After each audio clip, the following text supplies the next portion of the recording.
is, a man or a woman or Godzilla or nature or the unknown, a space alien, there should be some sort of something in the way. And that's your conflict, right? That's resistance, conflict. It's serious pushback. That's right there, resistance. I knew of resistance before relationship, but it's the opposition to forward movement. Movement gets started because of dramatic want. It gets started because of a change, which creates the want, and then you've got resistance. This is a sense of friction. It leads to chaos, not order. Right? Order would be that you want a glass of water and you just get it. Chaos is you can't. And now things are stirred up. And you got a story happening. Bedlam, confusion, turmoil are on the way. There's going to be something. There's going to be a problem. It's a thing that we hate most about when things like, I have AT&T U-verse. I do not recommend it. It's horrible. It's constantly going down. My Wi-Fi is constantly going down. It's just awful. And every time I see that red dot on the tower, I'm just miserable. Why? Because I know it's going to be a battle now. I'm going to have to either unplug the tower, or I'm going to have to get on the phone with AT&T, and they're going to pretend that they're going to fix it, and they never do. Or I'm going to have to go onto the app and do my home thing, and then I'm going to see what my coverage is and whether or not I'm getting enough megabytes per second coming into the house. And then it's going to tell me I have enough, but some of my things aren't working. Then I'm going to unplug some stuff, and it's going to tell me. It's just a mess. It's going to be an hour of my life every single time, or 2 or 3. Right? It's chaos. Then there's relationship. Wherever you have a human being, wherever you have people, where you have a person, you also have relationship. God wanted relationship. God is pre-existent, but he has relationship with us, with his creation. But relationship's important. The character cannot exist in a void. There is no character if there's not more. What is it? The one is defined by the many. The many is defined by the one. It's the problem of the one and the many. You can't just have one without a many. You wouldn't have a definition for one if there wasn't many. Similarly, you wouldn't have a definition of many if there wasn't one. There is no many without a one. There's no one without a many. There's just what? We can't define it. Now, is that possible for one to be without a many? Yeah, Christ, God. God is a one without a many. Right? But we can't conceive of that. We can't think that way. We're not there.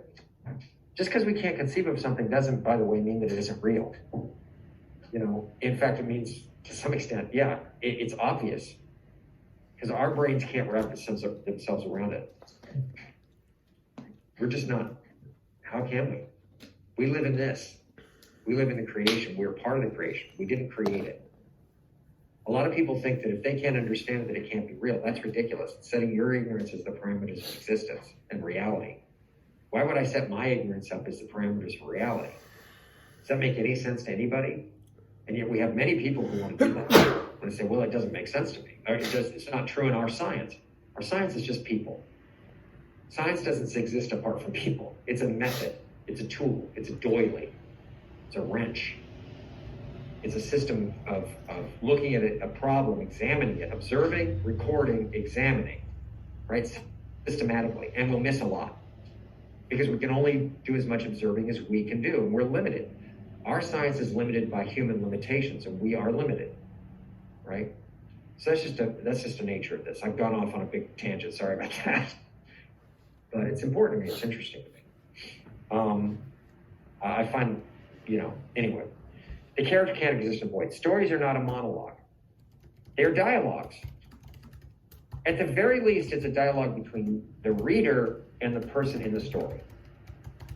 The viewer and the person in the story. You can have one character, but it's still not a monologue because you're part of that conversation. The best stories involve a protagonist in relation to one or more other characters. They don't exist in a vacuum. There's some other character who is an ally and who is an enemy. You gotta have those. Other way to look at it is who is a helper and who is a harmer. Because when you think of allies and enemies, it actually makes it too stark. Sometimes the helpers are harmers. Sometimes the harmers help you. Sometimes the worst things that happen to you are the best things that happen to you. You know, there's a famous actress. She's not famous anymore. She and I had she had a problem with me. We were friends. And I got married, and suddenly she didn't like me. I have no idea why. Maybe you can guess. But then she became a famous actress. And boy, she hurt my career. She did stuff to really damage me. And I was really upset about it. What am I going to do? It actually was the best thing that ever happened to me. She did God's work. It put me exactly in the places I was supposed to be. I was going the wrong area. It put me exactly in the right area. It was terrific. She meant to do me harm, but the Lord meant it for good. I'm forever grateful to her. She'll never know it, but I am. It's terrific. You know, so sometimes your harmers are your helpers. Sometimes your helpers are your harmers. Watch It's a Wonderful Life. Uncle Billy. He's an ally of George's. He loves George. George loves him. But Uncle Billy's the reason that George almost lost everything. Because Uncle Billy's the one that took the money down to the bank and then left it there and forgot about it. He's the one that didn't get the bills paid. Sometimes your harmers are helpers. Sometimes your helpers are harmers. That makes the story better. It makes it more complex. It makes it more interesting, right? Why would George Bailey give Mr. Potter the money and trust him? He wouldn't, but he'd give it to Billy. That's interesting. So relationship's important. Adventure or journey, right? That's where the story moves. That's your second act. It's the adventure and the journey. All this other stuff, most of it is first act. Although relationship can be built up in the second act also. And we'll talk first, second, third act a little bit later on. But the adventure is along with resistance and relationship and desire and constriction, there must be movement for the character forward or backward. This movement is the heart of adventure. It is the chaos. It is chaos, and the audience doesn't know where the story is taking them. By chaos, I don't mean that it's real chaos. Can't conceive of actual chaos. You know, we can only think in terms of cause and effect. And people go, it was chaos. Well, was everybody still like on the earth? Yes. They weren't floating around? Yeah. Was everybody kind of like physically stable? I mean, they didn't just pop in existence and pop out of existence with a duck head, right? It's not chaos. If you guys all just suddenly got up in the room and I didn't know it, and you just started running around and beating each other and then bumping into things, and you ran through that wall, very powerful, I believe. But if you all did something, it still wouldn't be chaos because you would still have an order and a structure, and you guys would know what you're doing, right? So when we say chaos, we just mean we don't know. The audience doesn't know where the story is taking them, right? It takes up that's the middle of your story in a screenplay. That's your act two. And then there's change and arc. Change or arc. And when we say change we already talked about up there with constriction. This is a different change, and I really should make it just arc. But, you know, I didn't create the story mill, so I'm staying with what it is. The arc is the character arc. It's what we mean by character arc. It's where the character ends up, right? It's more your resolution. It's like a character is one way, and then they become another way. They didn't realize something, and now they realize something. They weren't their best self, and now they are their best self. They were their worst self, and now they're their best self. They were their best self, and now they're their worst self. Whatever that arc is, you know, these are ways to arc. There's no one way. You know, some people will tell you it's the character's arc from. They are. Some people tell you the character's arc from like their want to their need. You know, what they wanted then becomes now they know what they need. That's a very writerly way to put it. It takes it away from being a character and a person and something that you're acting. It puts the writer in the middle of it. Now the writer knows what they need. The writer gets, that's not it. I just don't believe that. I think that's a mess. I think you should need to look at like what they don't realize and then what they do realize. That's fine. That's real life, right? That's treating your character like a person. I really do believe in treating your characters like people, like they actually exist. So they kind of tell you what to do. They tell you what they want to do. If you develop a character properly, you will know it'll be easy to tell what they're going to do because they're properly developed, properly posited. So this is the change. This is the direction in all this mess and disorder. This is where you go to find order. Your character will not end up in the same emotional space that he or she began. They shouldn't end up in the same space. Change is essential for the story to be a story. The larger change, this arc is necessary for a story to be a story. It's often called the character arc. What factors do you consider when choosing an idea for a new project? So that's that story. That's the character. Those are the beats: character, constriction, desire, relationship, resistance, adventure, change. That will be on a test somewhere, probably at the end of the semester. I'll bring it up again. You actually have an assignment that is based on this. So you'll see that at the end of the class today, and we'll talk about that a little bit. So choosing an idea. Well, we can develop stories from character. We can develop stories from concept or premise, right? We can do both. Sometimes your character is your premise. Sometimes your premise is your character. In fact, mostly that's true. Mostly stories about people. So the people are the story. The story is the people, right? The concept is the person. You know, what if a rat was an excellent chef, right? It's like, what if the rat is part of that? The rat is the character, but the premise is part of that too. So people always go, which came first? Nobody. It's like, it's all the same, right? So that's the thing. But when we talk about concept, we usually talk about high concept or low concept. Did we talk about this last week a little bit? I think we did a little bit, but I'll do it again. No, I didn't actually. So good. High concept is it appeals to a wide domestic audience. By domestic, we mean, and that's a very specific distinction, because culturally, not every country tells the same kinds of stories. It's not appealing everywhere. American stories actually are pretty appealing globally. We do. That's why you're here. That's why we have film schools in America. And that's why people come from all over the world to come to our schools, because we tell a specific kind of story that really does work. And that's what that is. But when we talk, we'll appeal to a wide audience, a wide domestic audience.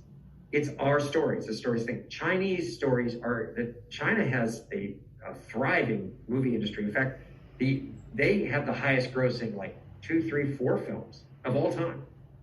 They have 1.4 billion people they're marketing to. But they make a lot of money over there, and their stories are their story. I mean, they appeal more to them. Although there's still a crossover in America where we're starting to learn to like other people's stories a little better too. Squid Game has made a big impact on that. It was for the first time. I mean, look, SAG actually, for the first time, is going to give, awards, acting awards to a TV show, or they're nominated for a TV show that is not at all in English. It's either dubbed or subtitled, which has never been done before, because the TV show is so effective, and it's telling stories in a different way, and surprisingly, and well. I mean, I watched Squid Games. It's a well-told story. Nothing that I expected. A lot of choices being made that we don't always make in American films and American TV shows. And I think, to our detriment, I think it's instructive. There's some really, really good choices in that film, in that TV show, and found a way to make it a series, which I think was extraordinary. I kind of wanted it to end. I didn't really love that there might be more, because I thought it was great. I thought they really just tied it all up, and it's very violent, by the way. I'm not suggesting you watch it unless you want to, but I would show it in the class, but it's too violent. For me, even. But it appeals to a wide audience. A high concept appeals to a wide audience. It will also appeal to an international audience. It can. It has a strong story, a big story behind it. It has a strong hook, right? It's the contradiction hook, right? That hook of what if a guy who hates animals becomes a veterinarian? It's one sentence. You kind of get what that is. There's a bigger thing. A guy who lies all the time is struck with a curse that keeps him from lying for 24 hours, right when he has to do the most important trial of his life. and he's a liar. That's the plot for Liar Liar. That's the logline for Liar Liar. It works, right? It's a big concept, a big hook. That's the hook, right? What's that thing that I can tell you this is what the movie's about, and you get it right away, right? It's not like seven friends reconnect, in a June in New England. It's like that. That's not a hook, right? That's a cast photo. It's interesting, maybe. It might be a great film. Their reconnection could be really good. There are movies, that's a low concept movie, right? And we'll talk about that in a second. But it's not a big dramatic hook, right? It's not something we go, oh, that guy. A boy who can't grow up comes, it flies around an island, like, right? And then some people from England come, oh, that's not, okay, what's that like? What's that? It's a hook. It has a universal theme and message. It often has franchise pieces that's going to be spun off to other stuff or possibly other episodes. It includes a tentpole and family, attempt, just something that we can all pay attention to, something that's going to work. Star Wars, the Jedi and Luke Skywalker. That's a tentpole franchise, right? It gives you a whole universe. Examples are Bruce Almighty. What if a guy got the powers of God? Now, that's not the powers of God, but still. Blade Runner, right?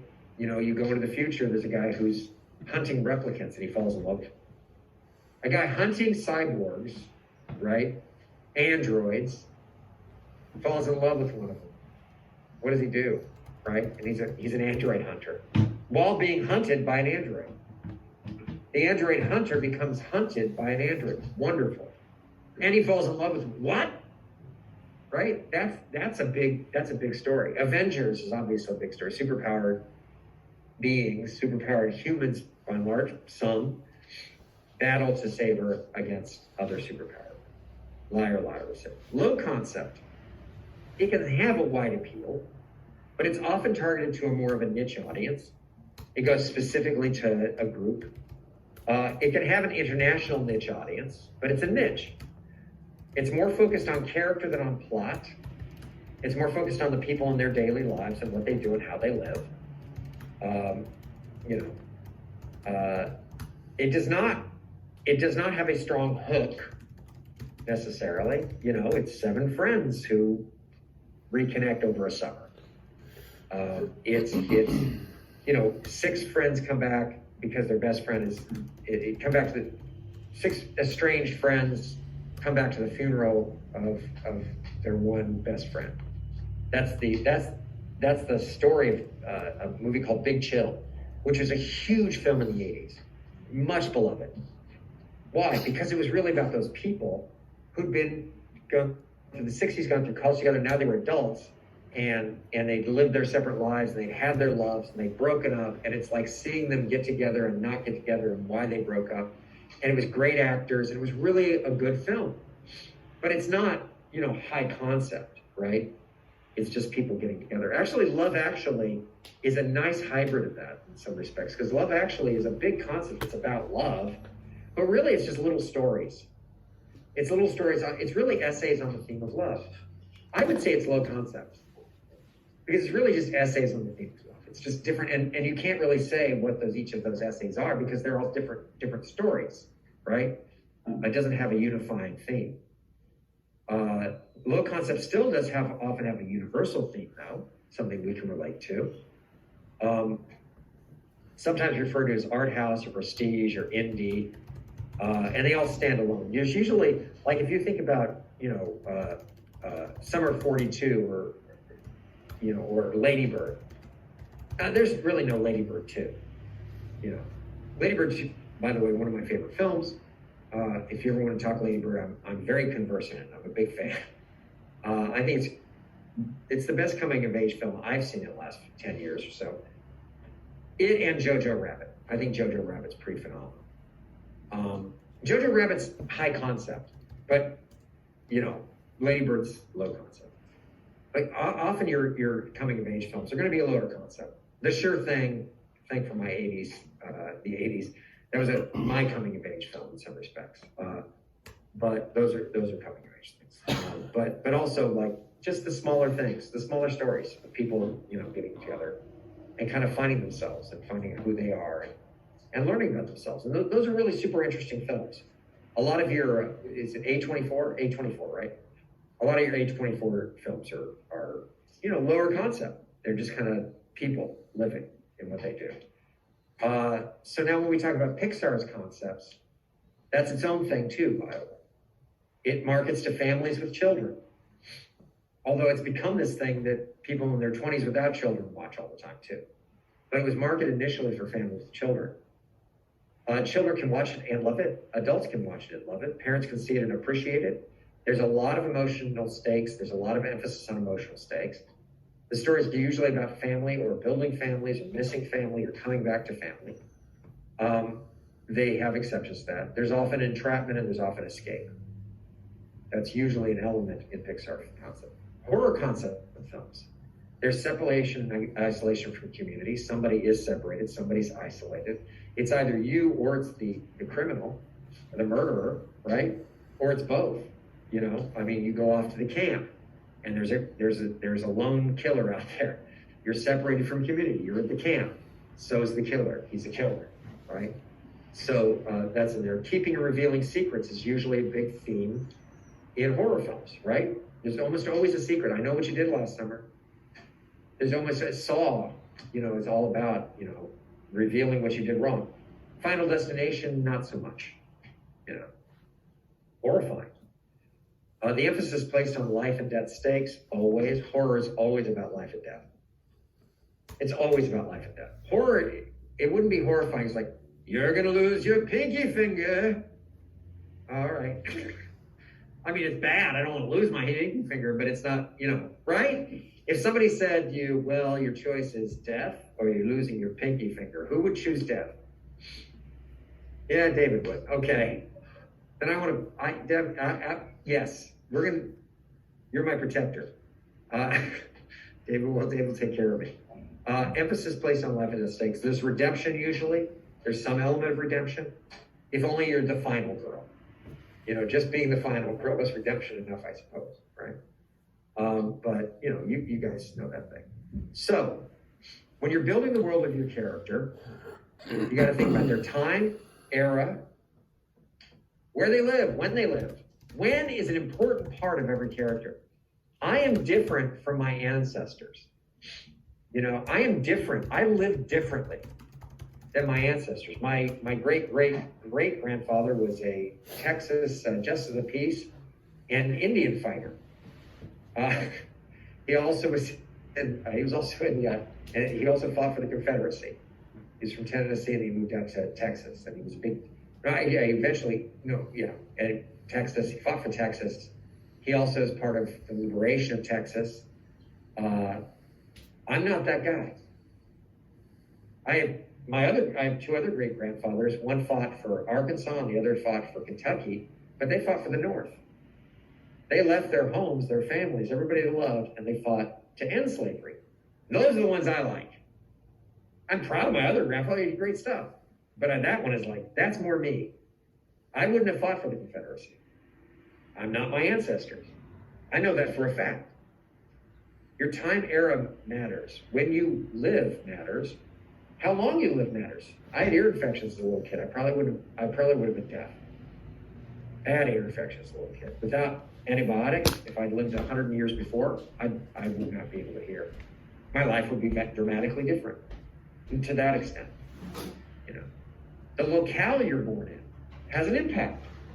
Your character's time era, your character's locale, what they're fighting against has to do with where they're born. Is your story reality-based or is it fantasy-based? And what are the rules of the world that you live in? If it's our world, there's rules. If it's our world, it matters where they are. But if it's a fantasy world, you got to develop rules for that too. And my suggestion, if you develop a fantasy world at any time going forward in your lives, make the rules simple. Make them simple so they're consistent. There's no such thing as an exception to a rule. People always go, the exception proves the rule. No, the exception is not an exception. You called it an exception. It's a contradiction, and it disproves the rule. As soon as there's an exception, it's because you wanted to make an exception because you wanted it to be a rule. It's not a rule, right? It's only a rule if it has no contradiction. That's when it's a rule. So make your rules up that don't be contradicted. And if you have to contradict them, change the rule from the outset. Make it a rule that you don't have to contradict. And make it simple. You know, don't have a character, you know, a world where everybody floats, but not on Sundays. What? Why? You know, now then you have to make up another rule as to why not Sundays. You know? You can make a world where everybody floats except one person, and he doesn't know why. That's interesting. He doesn't know why. The rule is everybody floats. Why can't I float? Your story is trying to figure that out. Or suddenly can't float anymore. Why? That's the change, the constriction problem, right? Interesting. So, what else is the world of your character? The genre. Is it a horror film? Is it a Pixar film? Is it a comedy? Is it a rom-com? Is it a epic? Epics have completely different rules. Epics, we'll talk epics later on. Epics have completely different rules. We're also going to talk about the hero's journey in this class. Anybody familiar with the hero's journey? Okay, terrific. Good. We're going to do a deep dive into the hero's journey here. I like the hero's journey as an introductory way to tell a story. I think it'll help you understand how to make the stories that you want to make. I think it's a nice introduction. So, but genre, hero story is an interesting word. Epics. That's why I brought it up. A genre of your film, the tone of your piece. Is it dolorous, sad, sorrowful, mournful? Is it happy? Is it upbeat? Is it, gleeful? Is it joyful? Is it pain? Is it struggle? Is it strife? Everybody watch Dune? Everybody see Dune? A lot of you saw Dune? Not everybody? That's okay. You don't have to. I don't think it's a very good movie. No, I'm kidding. I think it's a very good movie. I think it's beautiful. I don't like the movie, but I think it's a beautiful movie. I think the movie's it's empty. It's devoid of humanity. That's how I look at it. But beautifully shot. And the tone of that film is so somber, right? But it's consistent throughout. And it feels like a Denis Villeneuve movie, right? He did Arrival. Arrival's very slow. There's just kind of this distance. There's this heaviness in it, right? There's a heaviness to the movie. He's very consistent in delivering that tone. That